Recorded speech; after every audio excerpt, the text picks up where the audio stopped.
As Mike said, this is us wrapping up our series called Beyond Belief, and it's been all about miracles. And miracles are one of those interesting things in church life, I think, because you get some people that all they want to do is see more miracles. You get other people that are too scared to talk about this sort of thing.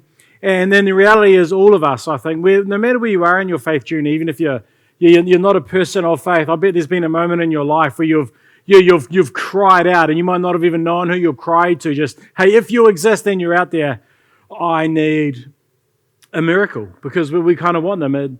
Well, one thing people can push back on when they start exploring Christianity, or they've got a friend who's a Christian and they start looking into it, they're like, man, did the Christians just check their minds out at the door? Because, man, some of these miracles are hard to wrap my head around. And we started the series by kind of just saying, hey, to be a Christian, you do need to believe in miracles. And in particular, there's two that you need to believe in. And the cool thing is, no matter where you are in your faith journey, you probably probably already believe in one of the two.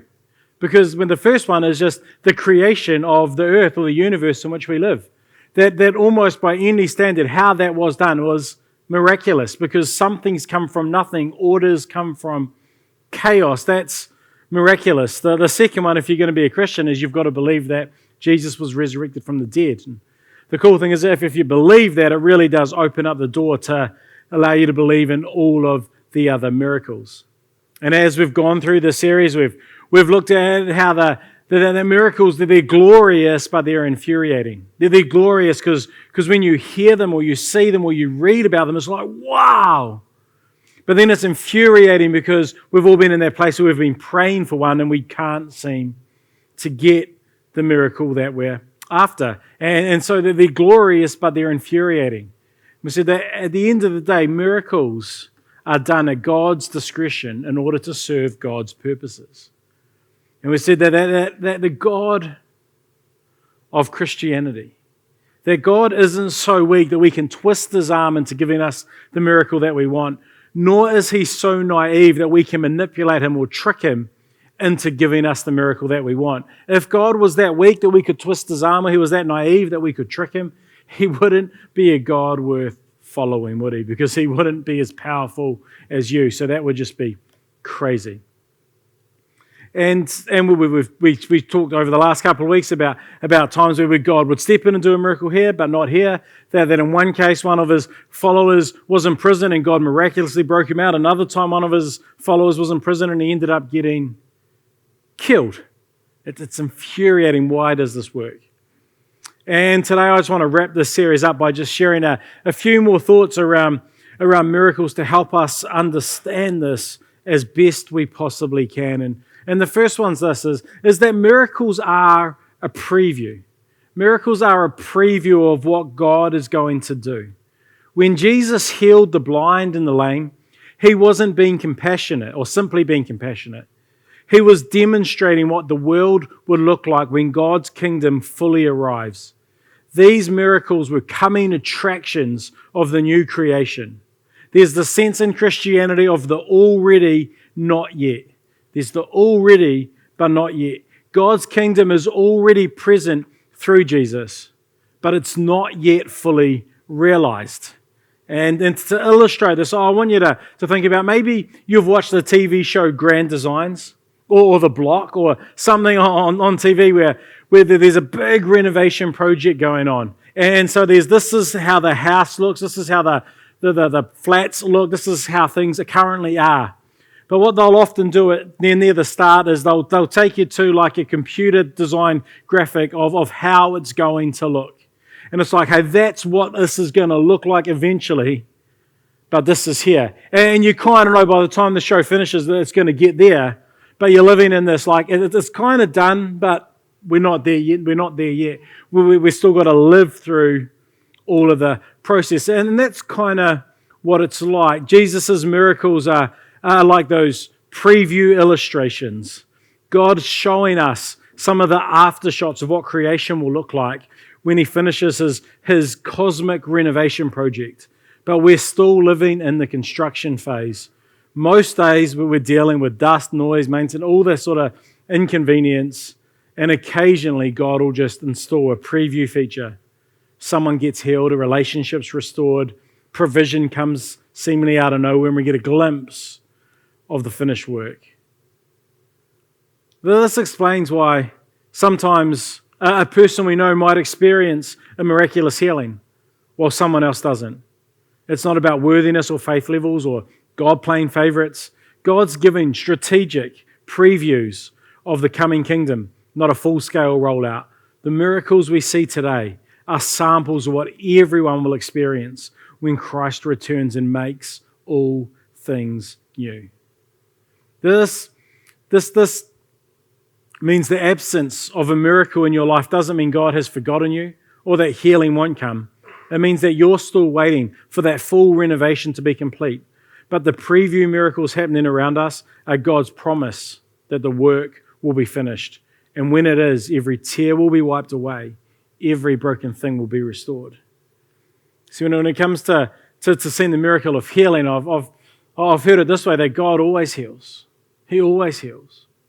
Sometimes God will heal miraculously in the moment, right here, right now. There'll just be this miraculous healing that'll take place, and that's phenomenal. Other times, God will heal through a process, through the use of medical professionals and medication and technology that'll bring about essentially a miracle that would not have been possible decades ago. And sometimes God will provide healing, but it won't be until the other side of eternity. But God will provide healing because He's a healer. And we're always praying for these ones, right? We're always praying for the instantaneous. That's what we want to see happen. But I just want to suggest to you that when we're praying for that healing, sometimes God will do it like that. Sometimes He'll do it more through a process. Sometimes it's only on the other side of eternity where everything is made right, where the promise is there will be no more tears, where there will be no more pain, there will be no more death, there will be no more suffering. But God will make it happen. He is the God of the miraculous. There's also the miracle of God's... Oh, hang on, I'll just show a couple of these. Can I just have a couple of these quotes here with already yet? Couple of quotes just to help you understand this idea of that man. Jesus has come and He's given us a picture of what God's kingdom is going to be like, but it's not till He returns again that we'll get there. Moltmann says, the miracles are promises of the kingdom of God for the whole of creation. They are beginnings which point beyond themselves to the universal future. And so the miracles that it talks about there are like the person who's blind, right? Just I'll give you a couple of examples. Blind Bartimaeus, he's blind, he gets a healing. But that's kind of a picture that one day everyone will see everything the way that we're meant to see it. There's a feeding of the 5,000 where everyone's needs are met. And there's an abundance. That one day there's going to be a feast where everyone's needs are met and everyone's going to get the food that they want. We'll go one more quote here. It's from George Ladd. The miracles of Jesus are not primarily evidences of His deity, but manifestations of the presence of the kingdom of God. They are foretastes of the eschatological salvation. I think that's how you say it. Yeah. And I put up there in brackets because eschatological salvation, that's not words that roll off our tongue every day, right? So what does that actually mean? That means the final complete salvation that will happen when Christ returns and makes all things new. The miracles that we read about, the miracles that we might hear about around us, they're a foretaste, they're a preview of what God's going to do fully when Jesus returns. Then there's also the miracle of God's presence. And we've got to be really clear here. We've got to understand this, that God's ultimate... The reason we often pray for miracles, right? This is a good mirror opportunity. The time that we're often praying for a miracle is because we want God to do something, because we're suffering or because people closest to us are suffering, right? We know that around the world there's people suffering all the time, but when we're suffering or people close to us are suffering, that normally leads us to prayer like nothing else. We start to pray for, in my life, there's situations where I'm praying daily, sometimes like way more than daily, for God's intervention to do something because you're seeing the pain and the suffering that someone else is going through. And you're praying and you're praying and you're praying. And the truth is, when we have these moments where we want to see God do something, it's because we're in this place of suffering. What we've got to understand is that God's ultimate response to human suffering, to your suffering, to my suffering, wasn't to simply wave a magic wand and to fix everything instantly. Rather, God chose to enter suffering himself. Through the cross, the God of the universe experienced abandonment, physical agony, even death. And this doesn't answer all the questions we might have around why specific tragedies happen, but it fundamentally shifts the question that we should be asking from why doesn't God care about my pain to what is God doing through my suffering? That Jesus was in fact a suffering servant. The way we might understand this is if a really good friend of yours has got a sick child who's got a really bad diagnosis and needs hospital treatment, or maybe they've got a sick parent or someone they really care about's in hospital, we don't go and stand outside the hospital and just chant like positive messages, do we? Like, it's going to be all right, stay positive, believe the best. No, what we do when someone we really care about is in hospital with someone that they really care about, what we tend to do is we tend to go into the hospital. We sit on those old plastic seats that are so uncomfortable. We try and bring with us like the best coffee we can find, which close to hospital is normally really average, and maybe a few treats. And we sit there and we don't know what to say, and it's an awkward, but we just sit there because we want them to know that they're not going through this alone, but we're going through it with them. That's kind of like what God did when he sent Jesus to earth. So he's going to come and he's going to suffer alongside you. See, the cross shows us that God didn't stand at a distance offering us spiritual advice about our suffering. Rather, he got into the mess with us. Jesus doesn't simply understand suffering theoretically. He experienced the absolute worst of it. The creator of the universe knows what it feels like to be abandoned, to be betrayed, to die in agony. He can be with us in our suffering. This means that when our prayer for healing goes unanswered, it's not because God's distant or uncaring. The God that we're crying out to has himself cried out in anguish. We talked about this last week when Jesus had the cross in front of him. And he's crying out in prayer, Father, if there's any other way, may this cup be removed from me. When you feel abandoned, it's exactly what Jesus felt on the cross. Your suffering and my suffering doesn't prove God's absence. Rather, it connects us to God's own experience. This understanding can change how we even view unanswered prayers. It allows us to be brutally honest with God about our disappointment because he understands our disappointment. And we can express our anger to him because he himself has felt forsaken. The cross gives us permission to lament, to be disappointed, to get angry without having to lose our faith. And true, this doesn't solve the intellectual problem of why specific suffering occurs. We still don't know why some kids have to go through cancer while others don't, while some people who have been such an incredible spouse get so mistreated and have their heart absolutely broken by the other, and when they do not deserve it. But we get to know that our suffering God hasn't left us to face these mysteries alone. Sometimes the greatest miracle isn't being rescued from the storm, but it's discovering that God is present in the eye of it. See, the promise we have as Christians is not a promise that life's going to be easy. The promise we have isn't that everything's going to go the way we want. The promise we have isn't that we've got a genie in a bottle that if we rub it the right way, we'll get exactly what we want at the right time. But the promise we've got is that God will be present with us. He promises to never leave us or forsake us. No matter how bad the storm is, no matter how horrific things are, the promise we've got is of God's presence. And the truth is, we might not always feel like he's present, but his promise trumps our feelings every day of the week. And we can guarantee that he is with us, and that is itself a miracle. We've got the miracle of God's presence. See, because God entered into suffering and emerged victorious through the resurrection, Our present pain, our present suffering isn't the final word. The cross promises us that God can bring meaning and even redemption out of our deepest losses, even when we can't see how. And I know people in this room are experiencing or have experienced incredible levels of suffering, and I don't want to try and minimize that. I don't want to try and say that just there's going to be a positive here, because I honestly think sometimes at this side of eternity we can never see the positive.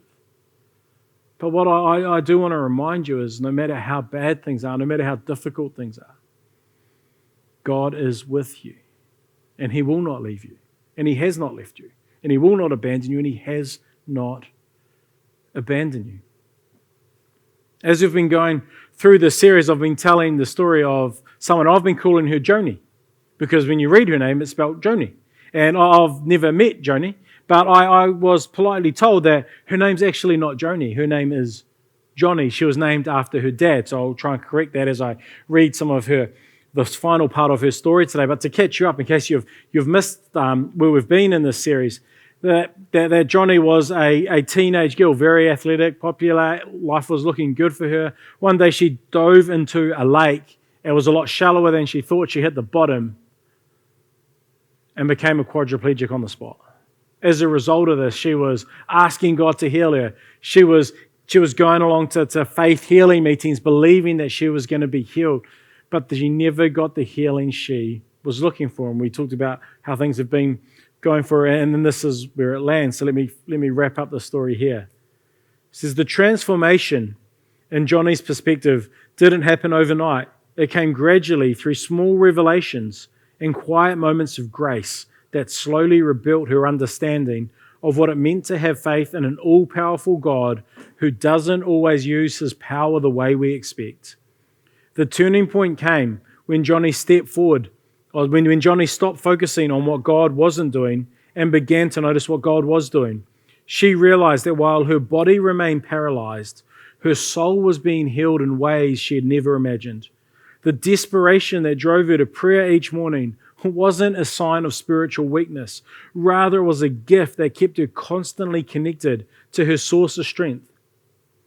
Every morning when I wake up, Johnny would later explain, I'm exhausted before the day has begun. I realize, Lord, I don't have the strength to go on. I have no resources. I can't do another day of being a quadriplegic. But I can do all things through you who strengthen me.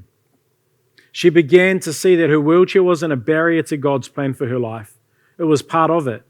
Through her disability, she was learning to depend on God in a way others might never experience. Her weakness was becoming a showcase for God's strength.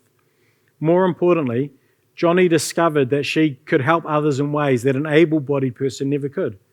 When she spoke to someone struggling with depression or fear, or feeling forgotten by God, they listened to her with an attention they might not give to someone whose life appeared easy. Her suffering gave her words weight and gave her credibility. I found out that God can heal you without changing your circumstance, she realized. The healing she had been seeking was physical, but the healing God provided her was deeper, spiritual, emotional, purposeful. In 1979, Johnny founded Johnny and Friends, a ministry dedicated to helping people with disabilities and their families. Over the decades that followed, this ministry would touch millions of lives around the world, providing wheelchairs to those in need, offering hope to families facing disability, and demonstrating that every life has value and purpose. Looking back over more than 50 years in a wheelchair, Johnny could now say something that would have been impossible in those early days of desperate prayer. This is what she said, there are nights I lay in bed, even now, 55 years since my diving accident, and I can say, oh God, thank you. You were so wise. You were so good at allowing me to break my neck. This doesn't mean that the struggle is over. Johnny still deals with chronic pain, still faces each day with physical limitations, has battled cancer multiple times, but she has learned that God's no to one prayer can be His yes to a larger purpose we might never have imagined. The miracle Johnny prayed for never came, but through her willingness to trust God even in His silence, she became a miracle for countless others. So let me just wrap this up by talking about the miracle of faith beyond miracles. See, the chances are you know someone who has been through something horrific, something difficult, something so hard, and yet they held on to faith. And you might have watched up close because they were close to you, or you might have watched from a distance. But when you saw the way that that person responded to the situation that they found themselves in, there was something in it that inspired you. There was something in it that spoke to you. There was something in just watching them go through this darkest of season with a strong faith that gave you just like, I want to have a faith like them. Maybe that's what really started making you take ownership of your faith, or maybe start looking into faith because you saw someone going through something so hard. It's the miracle of faith beyond miracles. There's something so inspiring about faith that transcends someone's experiences or situations when they have that deep-rooted trust in who God is in spite of the situation that they find themselves in. It's so, so powerful. This is what I'd call spiritual maturity. Well, we've talked about this a few times, right, during the series, but the problem and the reason a lot of people find it hard to talk about miracles is because there's different ways that people approach it. And one extreme is people that just say, hey, miracles should always happen. If you've got the right faith, the miracles are always going to take place. There's something that guarantees the miraculous. And if you're believing for a miracle and you're not getting a miracle, it's because your faith is wrong. But can I suggest even the people that proclaim that miss the mark? They don't really believe that, because even the people that proclaim that eventually die, don't they? Even the people that proclaim that have lost those who are close to them, around them, have seen other people go through suffering and pain. That's just a wrong theological picture. And we don't want to get into that place. On the other end of it, there's people that say, well, God just doesn't do miracles anymore. Yeah, He might have done them in the past, but God doesn't do miracles anymore. I say, well, what sort of God do you really follow if He can no longer do miracles?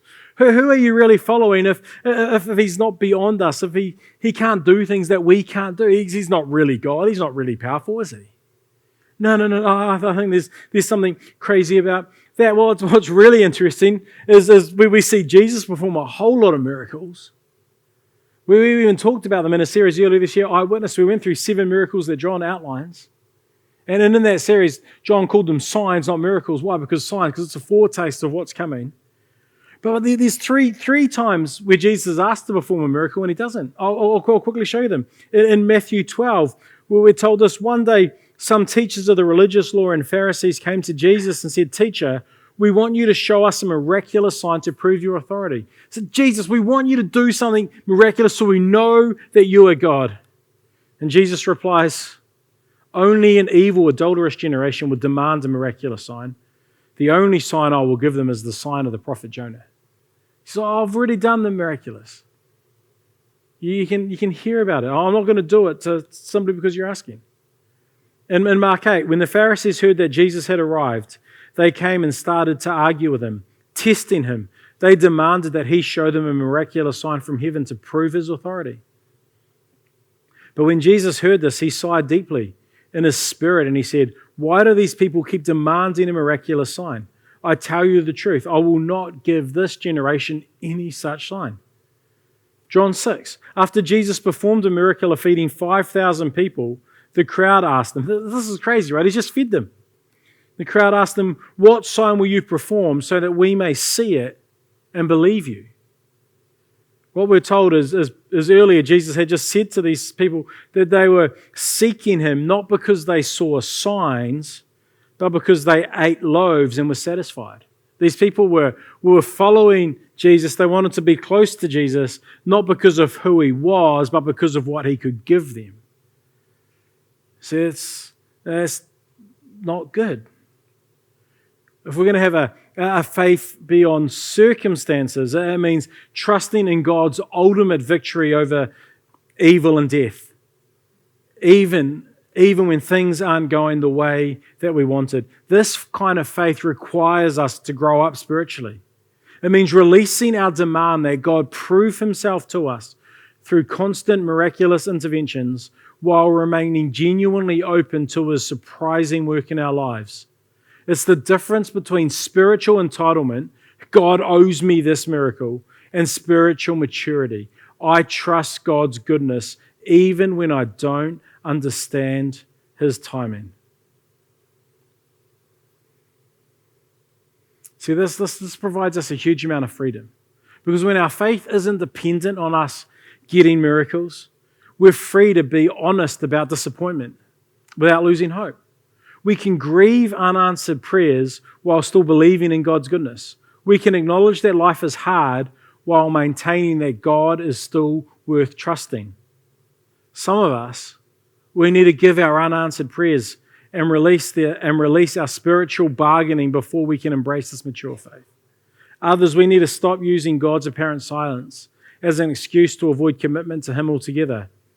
Both responses miss the call to faith that transcends our circumstances.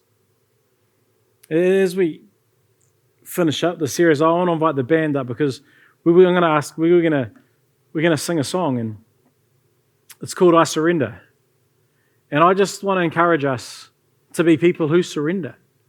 And I think that there might be a couple of ways that we might need to surrender. On one hand, I think there's some people in the room, and we need to surrender our will. Because following Jesus isn't about our kingdom, it's about his kingdom. It's not our will be done, it's his will be done. And we've got to surrender our will. We've got to say, okay, God, I know you can do the miraculous, and I'm asking you to do the miraculous, and you've heard me pray this maybe for weeks, maybe for months, maybe for years, potentially even for decades. God, I'm going to continue to ask, but I'm going to hand this over to you. I'm not going to impose it on you. I'm not going to tell you what you have to do. I'm just going to surrender my will. Some of us, we need to surrender our stubbornness because we've been too stubborn to ask God to do the miraculous. We've just maybe given up trying. We've just said, God, can you? And he hasn't. And we're just like, I don't believe God can do the miraculous. I don't believe God does that anymore. I don't believe God works in that way. I don't believe God's going to intervene in human life that way. Can I suggest we surrender our stubbornness, our hardness, and say, hang on a minute, God, if you're the God that I know, if you're the God that I've read about, you are the God who can do the miraculous. And I'm going to ask you to do the miraculous. I'm not going to impose it on you. I can't make you. But I'm going to ask. Because when we ask God to do the miraculous, so we've said all series, we honor God. So we say, you are all-powerful. You can do this. You do transcend our circumstances. You do transcend the laws of nature and everything around us. And so we're going to surrender. So let me read you one passage from Romans. So I think this captures what we've been talking about today so well. It's from Romans 8. It says, yet what we suffer now is nothing compared to the glory he will reveal to us later. For all creation is waiting eagerly for that future day when God will reveal who his children really are. Against its will, all creation was subjected to God's curse. But with eager hope, the creation looks forward to the day when it will join God's children in glorious freedom from death and decay. For we know that all creation has been groaning as in the pains of childbirth right up to this present time. And as we believers also groan, even though we have the Holy Spirit within us as a foretaste of future glory. For we long for our bodies to be released from sin and suffering. We too wait with eager hope for the day when God will give us our full rights as his adopted children, including the new bodies he has promised us. We were given this hope when we became believers. If we already have something, we don't need to hope for it. But if we look forward to something we don't yet have, we must wait patiently and confidently. And why don't you stand, I'll pray and we'll hand it over. Heavenly Father, I think that there's a pretty good chance there's every person in this room has got people that are close to them that they're praying for and they're believing for a miracle in. And Father, if we don't have that right now, that's the certainty that it's going to come soon. And Father, I pray that as we think of the already but not yet, you'll help us be the people who wait patiently, knowing that your timing is best. Man, we might want to see something happen now, but you're like, not yet. And so, Father, I pray you'll help us to wait patiently. At the same time, I pray you'll help us to wait confidently, because you are the God who can. I pray you'll give us a confidence that doesn't waver. I pray you'll give us a trust that is so strong and meaningful and powerful that it will always be centered on you, that it's unbreakable. So help us wait patiently, but help us wait confidently. And help us surrender, whether it's our will, whether it's our stubbornness. Let us surrender to you right here, right now. Amen.